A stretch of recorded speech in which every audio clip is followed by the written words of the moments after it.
တိုင်ဖူးကကိုစလက်နဲ့ပြစ်လိုက်တာကြောင့်လွတ်ထွက်သွားတဲ့အတွက်အီလန်ကစိတ်တူပြီးငါတို့ဘာလုပ်နိုင်လဲဆိုတာသူ့ကိုပြရမယ်ဆိုပြီးဂျွန်ဂျီကိုပြောလိုက်ပါတယ်။အဲ့ဒီနောက်မှာနှစ်ယောက်သားစလက်နဲ့ပြစ်ကြတော့တိုင်ဖူးကစလက်ဖူးကိုတုံးပြီးထိချုပ်ပြင်မဲ့လဲအီလန်သုံးတာက elemental စလက်ကိုဘလို့မှရှင်းလို့မရပဲဖြစ်သွားပါတယ်။အဲ့ဒီခါတိုင်ဖူးကစိတ်ဆိုးသွားတဲ့ပြင်ကျန်တဲ့လူတွေအကုန်လုံးကအီလန်တို့ကိုတနက်နဲ့ချိန်ထားလိုက်တာမို့လက်နက်ချလိုက်ရပြီးတိုင်ဖူးကအီလန်တို့ကိုနန်းတော်ထဲခေါ်သွားဖို့ပြောလိုက်ပါတယ်။ဧကရစ်စီကိုတွားရင်းနဲ့ဂျွန်ဂျီကတိုင်ဖူးကိုဆရာဘလို့လုပ်ပြီးမင်းကဧကရစ်လောက်ကိုရောက်သွားရတာလဲမေးတော့ငါလည်းမင်းနဲ့မေခုံးအတူတူကိုပဲမေးမိနေတာဆိုပြီးပြောလိုက်ပါတယ်။ဧကရစ်နဲ့တွေ့တဲ့အခါအီလန်တို့ကိုပြဿနာရှိတယ်ဆိုပြီးတကားပေါက်ကိုဖွင့်လိုက်တော့ပရွန်တိုကိုတွေ့လိုက်ရတာမို့အီလန်တို့ကအံ့ဩသွားကြပါတယ်။ပရွန်တိုကဧကရစ်ကိုဘယ်သူမှမသိဘဲနဲ့တငယ်ချင်းဖြစ်နေပြီးဧကရစ်မသိသွားတဲ့အခါမှာတော့ပရွန်တိုကလန့်သွားပါတယ်။ဧကရစ်က elemental slot တွေကိုသဘောကျနေပြီးမင်းတီလာငါရဲ့ stone warrior တွေကနှိကွေးပြီးမအောင်လို့ slot master လီယန်ကိုဒိုင်ဖူးဖြစ်ပြောင်းလိုက်တာဆိုပြီးဂျွန်ဂျီကိုပြောပြပါတယ်။အဲ့ဒီခါဂျွန်ဂျီကမင်းပါရီပဲလို့ငါရဲ့ဆရာကိုပြန်ကယ်နိုင်မယ့်နီလန်းကိုရှာမယ်လို့ပြောလိုက်တော့ဒိုင်ဖူးကဂိုးစလက်နဲ့ပြစ်ပြီး short တိုက်ပြလိုက်ပါတယ်။ဧကရစ်ကသူကိုယ်တိုင်စစ်မြစ်ထားတဲ့ပုံရင်းရောင်စလက်နဲ့ဒိုင်ဖူးကိုပြောင်းခဲ့တာဖြစ်ပြီးလောင်စာအနေနဲ့ slot energy ကိုသုံးတာမို့စလက်တွေအများကြီးလိုတဲ့အတွက်ဂျွန်ဂျီကို Dustlinger အနေနဲ့99 caffeine စီပို့ခဲ့တာဆိုပြီးရှင်းပြပါတယ်။အဲ့ဒီခါဂျွန်ဂျီက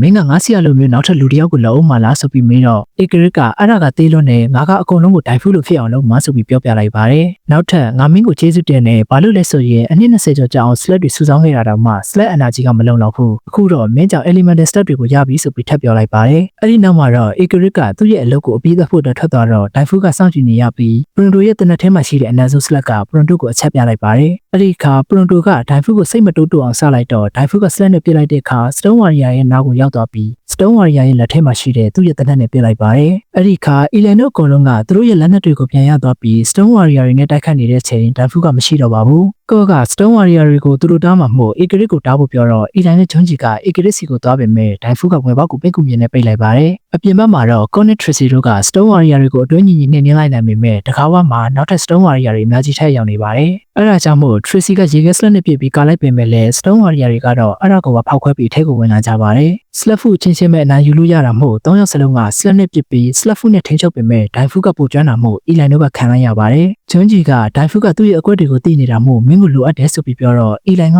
ဒီလက်ပတ်နဲ့တော့ငါရဲ့ slap ဖူကိုမသုံးနိုင်ဘူး။ငါရဲ့ချီကိုတေချာသိဖို့လိုအပ်နေတော့မယ်ဆိုပြီးပြောလိုက်ပါတယ်။အဲ့ဒီနောက်မှာတော့ဂျွန်ဂျီနဲ့ဒိုင်ဖူးက slap တွေနဲ့ထပ်ပစ်ပြီး slap ဖူကိုသုံးရင်းရှင်းကြပေမဲ့ဂျွန်ဂျီကဒိုင်ဖူးကိုဘလို့မှရှင်းလို့မရပဲဖြစ်နေပါတယ်။ဒိုင်ဖူးကဂျွန်ဂျီကို slap တွေနဲ့ပြစ်ရင်းစကားပြောတဲ့အခါအဲ့ဒီစကားတွေထဲကနေအီလန်ကတန့်စင်တဲ့နှလုံးသားနဲ့ကိုချင်းတရားတွေရဲ့အကြောင်းကိုနားလည်သွားပါတယ်။အဲ့ဒီခါအီလန်ကဗာဖီကိုပြစ်လိုက်ပြီး slap ဖူးနဲ့ထိန်းချုပ်ကဒိုင်ဖူးရဲ့ဘေးကိုပတ်နေတော့ဂျွန်ဂျီကပင့်ကူစလက်နဲ့ချုပ်ပေးလိုက်ပါတယ်။အဲ့ဒီနောက်မှာတော့အီလန်တို့ကပင့်ကူမြင့်ကိုဖျက်ပြီးဧကရစ်ရှိတဲ့နေရာကိုသွားကြတယ်လို့ဧကရစ်ကတော့ elemental slot တွေကိုသုံးပြီးသူ့ရဲ့အချက်စီတွေကိုအကောင့်ထဲပေါ်နေပါတယ်။ဧကရစ်စီကိုရောက်တော့ဂျွန်ဂျီကငါမင်းကိုအရင်တစ်ခေါက်ကရှုံးခဲ့တယ်ဆိုပေမဲ့အခုတစ်ခေါက်ကငါဘေးမှာအကောင်းဆုံး slot slinger ရှိတယ်ငါတို့တွေအတူတူမင်းကိုနှိမ်နှင်းမယ်ဆိုပြီးဧကရစ်ကိုပြောလိုက်ပါတယ်။ဒီလိုနဲ့အီလန်နဲ့ဂျွန်ဂျီက slot နှစ်ကောင်ကိုပစ်ပြီး slot ဖူးနဲ့ထိန်းချုပ်ပေမဲ့ဧကရစ်ကသူ့ရဲ့ဓာတ်နဲ့ခုတ်ချလိုက်ပြီးအဲ့ဒီနောက်မှာတော့သူ့ရဲ့ဓာတ်ကနှစ်ချမ်းကွဲပြီးအထက်ကနေကို slot နဲ့လှမ်းပစ်လိုက်ပါတယ်။ဂျွန်ဂျီကထပ်ပြီး slot နဲ့ပစ်ပေမဲ့ဧကရစ်ရဲ့ slot ကိုမရှင်းနိုင်ပဲဖြစ်နေပြီးအဲ့ဒီအချိန်မှာဒိုင်ဖူးရောက်လာပြီးတော့နှစ်ယောက်ပန်းညီသွားပါတော့တယ်။၄ယောက်စလုံးက slot ကိုစီဖြစ်ပြီး slot ဖူးနဲ့ထိန်းချုပ်ရင်းအမှန်ကန်တိုက်ခိုက်နေကြပေမဲ့အီလန်တို့ဘက်ကရှုံးသွားပြီးဧကရစ်ရဲ့လျှက်စစ်ကို slot နဲ့ short တိုက်တာကိုခံရပါတယ်။အဲ့ဒီနောက်မှာတော့ဧကရစ်ကဒိုင်ဖူးကိုလွှဲထားလိုက်ပြီးအီလန်တို့ပြစ်လိုက်တဲ့ slot တွေကိုဒိုင်ဖူးကခုံချောင်ပြီးတော့လေဝေကုန်း slot နဲ့အီလန်တို့ကိုအောက်ကျအောင်လုပ်လိုက်ပါတယ်။အဲ့ဒီအခါဂျွန်ဂျီကကျိုးနဲ့ဆွဲထားလိုက်ရပြီးအီလန်ကတော့အပေါ်ပြန်နိုင်တဲ့ slot ကိုသုံးပြီးအပေါ်ကိုပြန်တက်ရပါတယ်။အပေါ်ကိုပြန်ရောက်တော့လေအီလန်တို့နှစ်ယောက်နဲ့ဒိုင်ဖူးတို့ရဲ့တိုက်ပွဲကမပြီးသေးပဲဆက်တိုက်ခိုက်နေတော